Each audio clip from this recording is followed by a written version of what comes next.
Hey guys, how's it going? It's Cornel here and welcome back to my channel.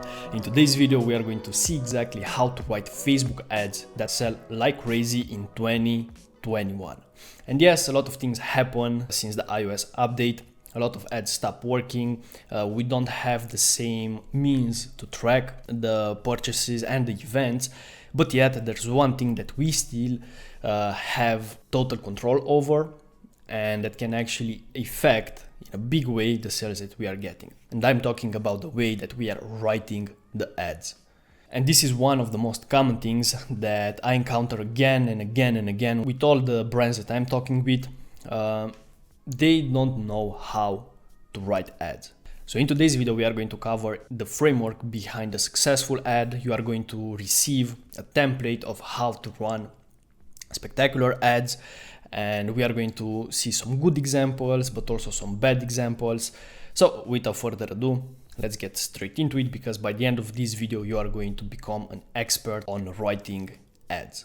Now, the first thing that we need to talk about is the funnel. Yes, I know this is a video about the ads, but I need to mention this because I see a lot of people, a lot of brand owners that are coming to me saying that, okay, I need better ads, but the funnel is not working. They have poor conversion rates, the user experience is bad, so another ad won't help them sell because the user experience and the funnel and the product are not good. So this is the first thing that we need to cover, or that we need to fix before we go into the ad. So first, make sure that your funnel is good, your conversion rate is on point, that the user experience is flawless, and only after that it's time to focus on optimizing the ads. Because if your website is not converting, there's no point on spending money to bring a lot of people onto the website only to not purchase. So let's get into the ads part. First thing first, we need to talk about the mindset behind writing good ads. Now, a lot of people think about the ads as a magic formula. A lot of people think that if their brand is not selling or the conversion rate is bad, by running targeted ads, they are going to receive a lot of sales. But that is simply not true. Think about it, and a lot of people said this, but think about the ads as gasoline poured on fire. If you have a fire, if your website is working, if your brand is working, then running the ads is like pouring gasoline on top of that fire, and you will scale it really fast. But if it's not working, it won't do any good. The next point is think about ads as your most expensive salesman. And Claude Hopkins talks about this stuff on Scientific Advertising. Just think about your ad as your most expensive salesman. And this is a really good analogy, because when you are selling face-to-face, you are less likely to say a lot of crap that people write into the ads. So if you wouldn't tell somebody face-to-face what you are writing into the ads, don't write it.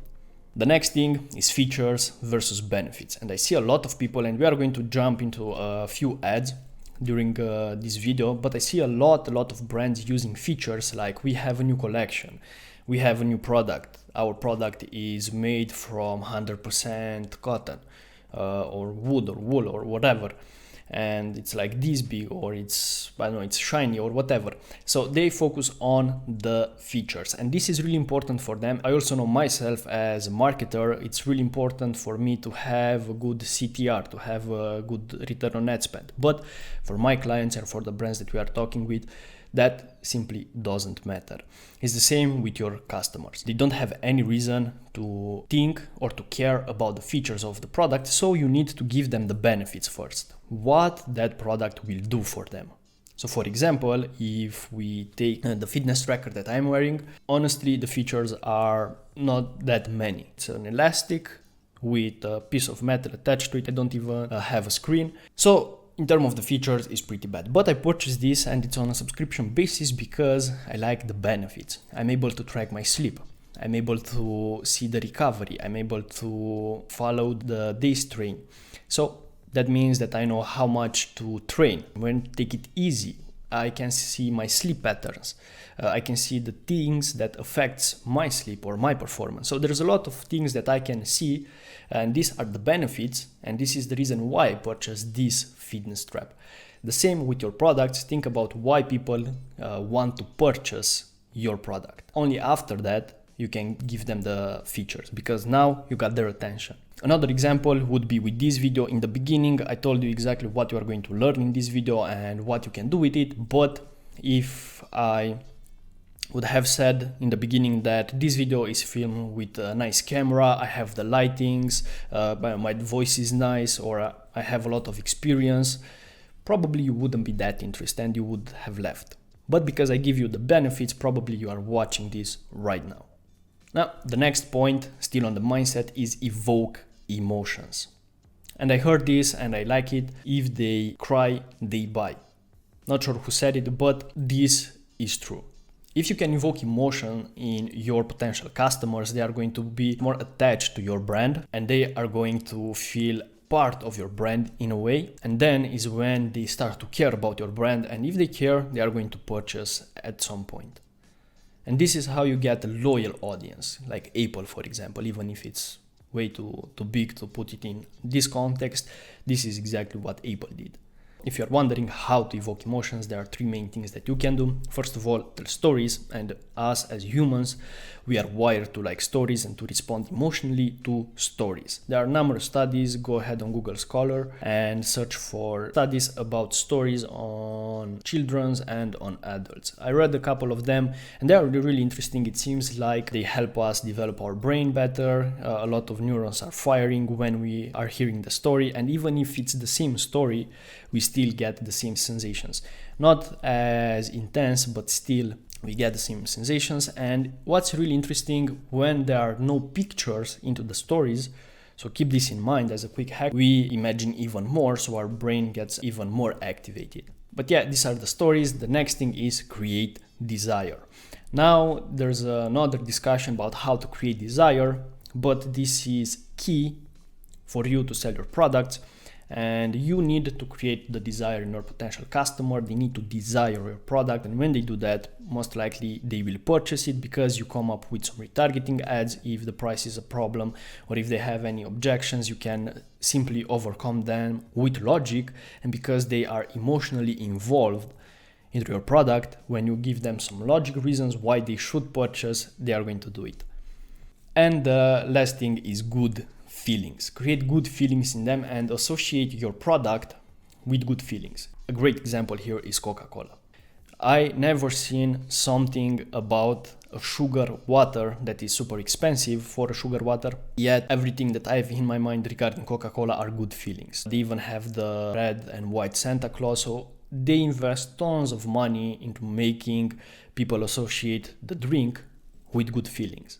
So that's really important, and you can do this for fraction of the budget, of course, through Facebook ads. Now let's get into the ads breakdown.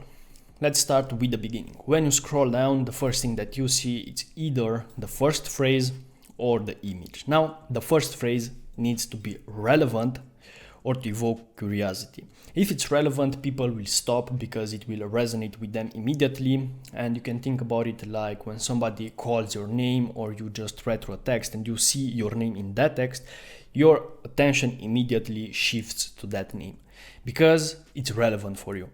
Now, especially on ads, we cannot use this type of customization, but we can be relevant. For example, if you have an ad for fitness enthusiasts who are taking whey protein, you can say in the beginning of the ads, hey, for all the fitness enthusiasts who are consuming whey protein, ... This is a really simple example, of course, it's not sophisticated, but by doing that, you immediately attract the attention of those people, you grab that attention, and they right now are focused on you. And curiosity, the next thing, is when you actually make somebody curious about. And here are the clickbaits, for example, but I don't recommend you using clickbaits because Facebook will penalize you at some point. But creating some type of curiosity is actually working pretty well because you get attention, and after that you need to engage them into the ads, but you do that through being relevant again. Now, the next part is the image or the video. For the image or the video, first things needs to be representative and congruent with your ad and with your website. If you are selling, let's say, orange juice and you are using some, I don't know, skydiving videos or skydiving images in your ads, probably that's not relevant and people will be confused. So your ads need to be representative. for your brand, for what you're selling, and congruent with your landing page. The next thing is that your image or your video need to be easily understood, and usually if people cannot pick up what the video is about in less than 3 seconds, probably it's not a good video or a good ad. This is what I recommend, so make sure that the ads are easily understood. Even the images, the text that you have, the headline, so you need to be really clear with what you're saying. Now, the last thing still for the images and for the videos is that you can use curiosity again. Yeah, curiosity, one of those things that can work in every case, but again, after you evoke the curiosity, you need to have a way through which you link the curious fact with the ad. So you need to bridge that gap between the curiosity, the clickbait, and the content of the ad, which should be relevant. As we scroll down, the next thing that we are seeing is the headline. But again, for the headline, the story repeats. So as a whole, your ad needs to check some points. First of all, you need to be relevant. Then you can use curiosity to grab the attention. Then your ad needs to be representative for your brand and for what you stand for. And then you need to be easily understood. So these are the 4 things that your ad needs to accomplish in order to be a good ad. It needs to be relevant, to use curiosity, to be representative, and to be easily understood. Now let's talk about the body. The text itself, this is where the magic happens when it comes to copywriting. Again, there are a few things that you need to keep in mind when you create the body. And first thing is make sure that you create the transformation in their minds. What do I mean by that? Let's say that we have a swimwear, and if you look at the ads, everybody says something about the curvies, how the swimwear puts you in a good light, how you are going to look really good in it, how you are going to feel sexy. But basically they say the same things, and they don't spend time on actually creating the transformation in their mind and make the potential client visualize themselves using the product. So what would I do if I would have to advertise for a swimwear, or if I would own a swimwear? First thing first, I would go inside the customer mind, see exactly what they desire, why they are buying the swimwear. And after that, I will create this journey where I take them, I place them in a position where they are wearing my swimwear.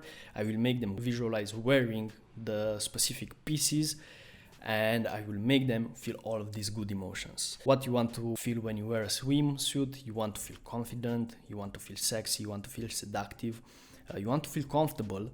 So all of these emotions can be evoked through stories.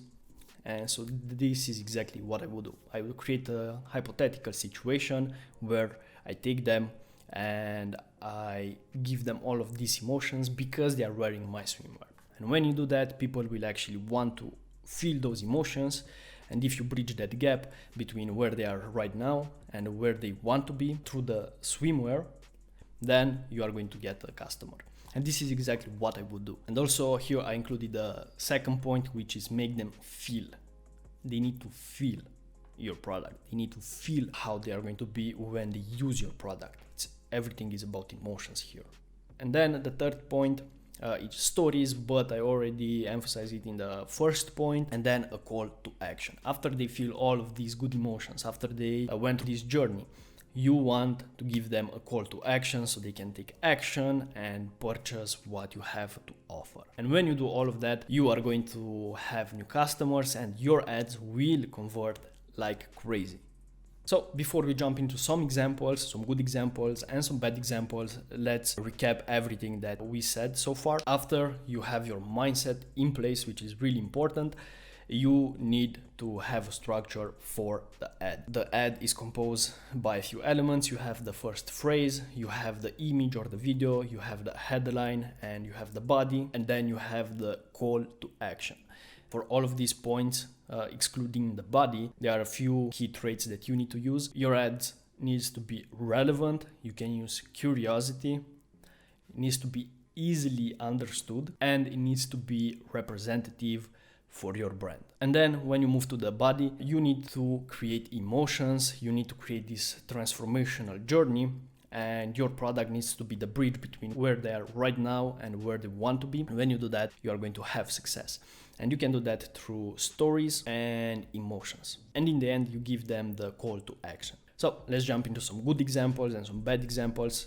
And after this, you should be able to take this structure, apply it for your own brand or your own ads, and see better results with it. Alright, so before we get started, keep in mind that I am in no way, shape, or form related to these brands. These are just random brands that I found online. So if you are related with owners or you are the owner, take this, use it for your brand, or even better, contact me and I will give you a personalized audit that will help you increase the results from your ads. But with that being said, let's get started. Now, I was checking this brand because I was thinking that it might be some really popular brand. They might have like a really big business and these ads are just for retargeting. But that is not the case. When I was looking, it seems like they have not a lot of traffic, under 10K each month. So let's analyze the ads. First of all, this is really simple. I honestly don't like this. The image might actually be interesting, but why somebody would click on this? Because they like the costume, because they like the model. There's no reason for somebody to purchase. And sometimes even I'm using this type of ads, like really simple ads, to get attention initially, but after that I set up retargeting campaigns that expand on what we were talking about. They create that story, they give emotions, they give benefits, and this way we can make use of these small ads to attract attention and sell them further down the funnel. But it's not the case for this brand, as I was saying. As you can see, they're just like general messages. There's nothing that evokes emotions. So for me, this is a no. Let's take another one. Same thing. They have 82 followers and 0 likes on Facebook, and the only thing that they are using is 40% off by the end of the summer sales. Again, if this is a retargeting ad, it might work. You might get some good results first, but it's not a strategy for the long term. Now let's look at this one. They have giveaway. I don't like giveaways, honestly. It's not a way to build your brand from my perspective. But then again, if they don't have a lot of traffic, these type of messages are not good. I mean, why would I click on this one? The only thing is the price. If they want to sell based on price, it's all right. But if not, there's nothing actually that makes it special. There's nothing that makes me want to buy from this compared with the competition. Again, this message, it's a little bit different than the other ones, but again, it's not something that I, as a customer, I'm interested in. It's just something cool, but it's not something that will honestly make me buy. But for example, this is something that I like. It's custom made fine jewelry is designed by you. It's a really simple message, but hits directly to the point. I don't like necessarily this one with exceptional prices. My philosophy on it is that you don't want to sell something cheap and you don't want to sell your price as something that is a benefit if it's not, and if you cannot sustain that, because then people expect to pay smaller prices, and if you don't have small prices, then probably they will leave. So it's not something that I encourage, but I like this part. And also they expand on the same message with the rest of the text, and they put some features there, free shipping and 99-day returns. Honestly, this is a simple ad and I like it. I would run though some retargeting. They are still not doing the journey part. They are not using stories. They are not necessarily evoking emotions, but overall it's something that I like. Now let's see this one. This is another one that I like. It's a quick story right here. This is something that I like. It's a quick story right here. It's inspired by a jellyfish encounter. But after that, what I would do different, I would put the benefits first, and after that, talk about the product itself. But overall, this is a really good ad. I like it. The headline is bad though. I don't like the video, but I like the first phrase and how the ad continues. So when it comes to the text, this is something that I like. Let's check this one. That is really relevant from the start. You have that in the headline. You have something like this in the ad, and also you have the badminton players called out in the first phrase. Also, as you can see, the ads are made for badminton players. So probably if you are playing badminton, you like this. you are going to be drawn to this, you are going to pay attention, and probably you're going to go on the website. So the ad did its job. And finally, let's look at this one. It's a nootropic brand. This is an ad that I like. In the first phrase, they are getting your attention. It's really relevant for the people who are actually looking after their brains and their body. And then they are expanding on the same point, telling us that even if we are taking care of the body, sometimes we feel like we are not reaching our full potential, which is true. And then they give us the solution.